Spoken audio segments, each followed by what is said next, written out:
Okay, so I want to talk to you guys about something that's really been on my mind lately when it comes to money. And you guys know that I've started posting budgeting videos and just talking about my budget and how much I've been spending on the channel again lately. Like, you guys would have seen a few of those videos over the past few months now. And the biggest reason why I'm talking about my spending specifically again on the channel is because I haven't been doing a really good job of actually sticking to my budget. Like, I've been overspending a lot and I just haven't been doing a great job, and I need a way to actually hold myself accountable again. And it really got me thinking that I think that that's the problem for a lot of people. And let me know if you guys agree with this, what I'm about to say, in the comments below too, in case I'm off base here. But I feel like in general, a lot of people genuinely do want to save more money, right? Like, for the most part, people want to save, they want to be good with their money, they don't want to be overspending and not sticking to their budget, but it's just really hard for people to actually stick to it and stick with it and go ahead and actually save their money. And I was thinking for me too, like, I'm someone who inherently really likes to budget. I like planning, I like goal setting, I like writing things down, tracking my money, talking about money all the time, obviously. But even with me liking all of that, it still doesn't mean that it's easy to stick to my budget perfectly every single month, and also get rid of all those like yucky, guilty feelings that I have when I do overspend and I start to feel bad about how I'm doing with my money. And so that's just me, someone who actually likes budgeting and still finds it hard sometimes. It must be even harder for people who don't, like, it doesn't come naturally to them and they don't love the planning and budgeting. So for that exact reason, we actually posted a poll on our Instagram story the other day, just yesterday, to see if people do find budgeting hard, and here were the results. But first, before we jump into the results, please like this video down below.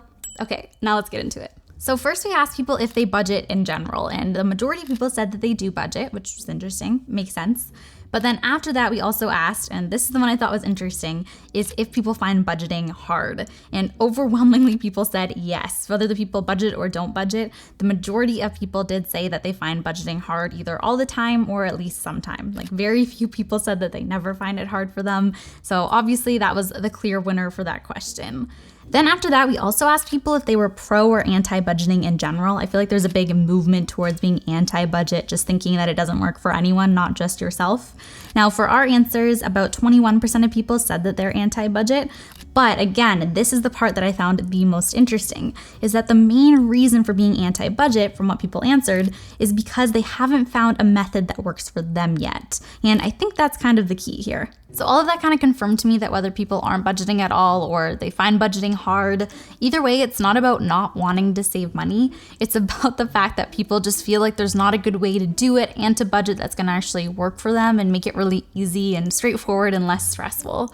And also for all the people out there who were anti-budget because it's restrictive specifically, and they just aren't against sticking to a specific budget, I feel like there's two sides to it. Because if you're anti-budget but you're good with your money, meaning that you are paying yourself first or making sure that you're saving or investing, paying down your debt, whatever it is, and you've got all your bills covered, and then after that you're just not too restrictive on what else you spend, I still think that's a form of budgeting, right? It's just a form of budgeting where you're not actually allocating every single dollar.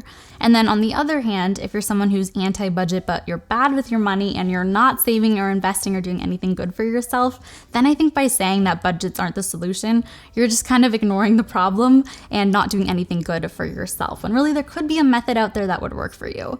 So in this video, we thought it would actually be cool to go over a few different types of budgeting and different budgeting methods based on some suggestions that you guys had and some things that we haven't tried out before. And obviously I need to switch it up and see what else is out there that can make me stick to my budget even better. So that's what we're gonna go over in this video and see what the best option is based on our opinions. So let's get into it. So one way of budgeting that I really like to use is actually one that's less restrictive. So what I'll do from a month-to-month basis is that at the beginning of each month, I'll actually take a look at all of my individual budgeting categories. So let's say rent, utilities, Netflix, transportation, right? Me taking the streetcar. I'll take a look at all those different categories and I'll set a goal. And then throughout the month, as those different transactions are flowing in, so me taking Ubers, me taking, public transportation, whatever. Once we have all those different transactions, at the end of the month, I'll then take a look at those transactions and compare them to what my goal was. So it kind of really works out for me because I'm someone who doesn't really spend that much to begin with. And also at the beginning of the month, for the most part, when it comes to some of my major expenses, I already know what they're gonna be. And once again, like I'm not over here overspending on food, buying clothes, shopping, doing all these things. So for me to have a less restrictive way of budgeting, it really, really works out for me. Now, since we're talking about categories and goals, let's actually take a look at what my goals are and how I go about setting those up from a month-to-month perspective. So if we take a look here, you're gonna see like my rent, utilities, internet, phone. Those are the expenses that are gonna be really, really consistent. Like I know what they're gonna be. Maybe utilities is up a little bit by like $1, down a little bit by $1, but for the most part, they're super consistent. Where we have our outliers is gonna be, for example, transportation, restaurants, coffee shops, and other. Right? Those are gonna be the variable ones where you might go over a little bit more than you would in some of these other categories. So you might go over maybe like $20, $30, $50 more in certain categories, right? Now, what I will say is that you'll see that my monthly expenses total, like my goal for this upcoming month when I'm setting it up, is gonna be $1,500, so $1,503. Now, that's the goal. But another thing that I want to show you guys here is actually my bank account setup. Now, you guys haven't seen this in a really long time, so I figured it was, great opportunity to show you guys once again. So what you'll notice is that in my regular checking account, I have about $2,000, $2,500 to be exact. And then in my emergency fund, which you'll see here, EQ Bank Savings Plus account, right? I have about $7,000 or $7,500, somewhere around there. Now, quick note on the emergency fund, right? You guys, if you tuned into one of our last videos, you'll know that I actually did have to use a portion of my emergency fund for my tooth, right? I had an emergency and it cost me like $4,000. So that's $4,000 right out of the emergency fund. So that's kind of depleted right now. Still got a decent amount of money in there, but that is something that I do want to kind of pump back up. Now, if we go through my actual expenses, I have a separate tab here that kind of compiles all the different transactions and how I performed against all of the different goals that I set for each category. So if we go into this next tab, you're gonna see that my income, as usual, is $2,036, no surprise there. If we go down, you're gonna see, once again, like I said before, these expenses, rent, utilities, internet, those are gonna be consistent. Maybe I'm up by $1, maybe I'm below by $1 in terms of what my goal was. Now, if we take a look at groceries and restaurants, so this is the food category.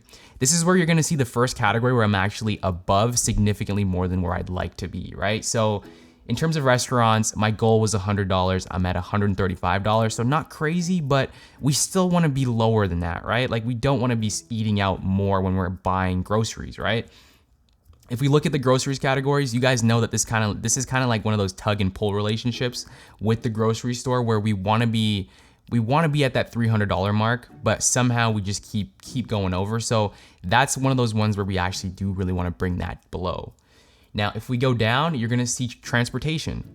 This is one of those categories where I had $0. So what happened here is I believe I actually took like a streetcar and I have automatic reload set on my credit card. So I think it was one of those times where, it was at that threshold. So automatic reload, $50, whatever. And then $22 for taxi. So Uber, I took an Uber to go get my teeth checked. You guys know the story. So had to do that. And then if we scroll down, you're gonna see I'm pretty good otherwise. I think the only big one here is Netflix. That's a surprise one because they've consistently been increasing the cost of their subscription, which really, really sucks, but it kind of is what it is. And if we go down to the total expenses to see how much I actually spent, $1,600. So if we're comparing that to my goal for that month, I ideally wanted to spend $1,503, but I was above by quite a bit, but I'm still not too upset because you can see here that I actually have some money remaining. So I have $410 of which I can either put towards my investing or my savings. Now, ideally I want to put that towards my savings because right now my emergency fund has been significantly depleted. So that's kind of one of those things that I'm going to be working on moving forward. So once again, guys, even though I was slightly over what I had planned, so what my goal was, this is still a really great type of budgeting method for me specifically because it's not too specific and it's also not really restrictive. But once again, this is just one type of budgeting method. Another way to budget that I feel like I hear about all the time is called zero-based budgeting. I literally feel like I hear about this one all the time. You guys even suggested a lot on that Instagram poll. And basically how zero-based budgeting works is that every single dollar from your budget, like from your income, is allocated to a specific expense. So if you make $4,000 every single month, then you account for every single dollar of that $4,000 going towards something in your budget. There should be nothing left over. Now, I've never really given this a chance or done it myself. Typically, the way I've budgeted in the past is similar to what Dennis just showed before, which is having my set goal categories for everything based on what my income is, trying to make sure that I stick to those categories, but I always do leave a buffer, something left over that I'll then either save or it'll just add to the buffer in my checking account, something like that. But what's funny for me lately is that my exact problem is that I haven't actually been saving that buffer. Instead, I've been spending over in my categories and eating into that buffer and beyond every single month, basically. So it hasn't been working for me the same way as it used to in the past when I had more to my budget, right? I had more income to play with. Now that it's much more tight, I definitely haven't been doing as good of a job with the buffer. Now, the good news is that's exactly the case for doing zero-based budgeting, is to make sure, at least from what I know, is to make sure that you're actually doing something with every dollar and you're not letting it just get spent somewhere and not eating into that buffer. So I figured now's the perfect time to go look at what my current budget looks like and try out zero-based budgeting instead. Okay, so this is my current budget spreadsheet that you guys would have seen me make in our last video. And typically what I do is I just have the same goal for each category every single month. But since I've been going over it every single month for the last little bit, the last few months in a row now, what I did for September is kind of change what those goals are. So let's look at that really quickly. So basically rent, internet, utilities is always the same, but something like restaurants, my goal typically isn't as high as $125. It's more like $100, but since I've been spending more like $200 lately, I ended up at $125 for the month. So basically I try to be more realistic. Same with personal care. Normally my goal isn't $150, but that's more like what I've been spending lately. So I'm trying to make myself at least bring it down just a little bit. But even though I did allocate a lot of the money from my $2,036 in salary, I still had $65.98 unaccounted for. But since we're gonna try out the zero-based budget, which means I need to allocate that $65.98 to somewhere, we're gonna do that now. Also, before I go ahead and do that, another thing you guys have definitely heard me say before on this channel is that I'm not a very big fan of sinking funds. We get questions about that sometimes too, because I think they're a popular way to budget your money and plan all your finances out. Basically what a sinking fund is a different allocation of money that you're saving up for something specific that you want to buy, right? So you might have a different savings account, or you just might be in your mind tracking a certain amount of your savings to go towards something you're planning on spending on. And that's kind of the whole reason why I'm not a big fan of it.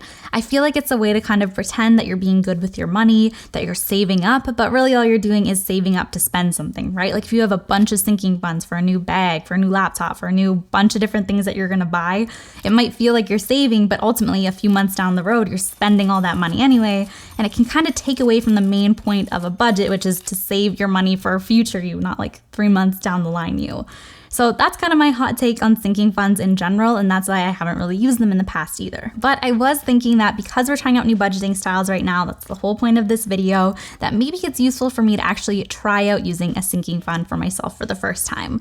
Now again, I still stand by thinking that if you just have a bunch of different sinking funds for things you're gonna spend on, that's not a great way to do it. But my budget's obviously pretty tight right now. We keep our salary really low at that $2,000 mark. And I do have some big expenses coming up that I'm gonna need to spend on anyways. And I might as well be saving for a few months for now versus spending too much on takeout in this current month, right? And making myself not have that money then in the future anyways. So for me right now, that's a dentist appointment that I have coming up. Normally I would just take that money out of my checking account that has like an overflow of money, but I feel like why not if it's gonna get me to save for that expense instead. So for dentist appointments and also for Christmas gifts, because that's coming up pretty soon now too. So I already made on my budget spreadsheet over here a new category for my sinking funds, because we're going to test this out and you'll see it if you watched my next budget video coming up next month too, how this actually goes. But what I was thinking for this month, since my dentist appointment is going to come up first, I'm just gonna allocate that entire $65.98 to my dentist appointment sinking fund. For me, I'm not gonna put that money in a different savings account or anything. I think sometimes people do that. For me, it's just about having it in my budget that I'm allocating it there. Therefore, I'm not supposed to spend that other $65.98. It's for my dentist appointment. I put it in writing, it's set in stone for myself, and that leaves me with $0 left over for the month, which is exactly the point of this exercise. So anyways, guys, those are two different budgeting methods that you can definitely use. And once again, there's a ton of different methods out there that I'm sure you guys have come across. We've come across different ones as well.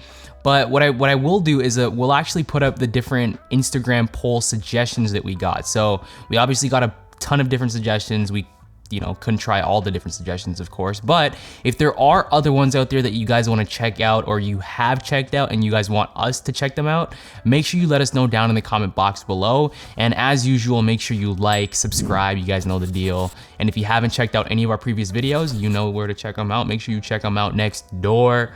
We will be back. You know the vibes. Let's go.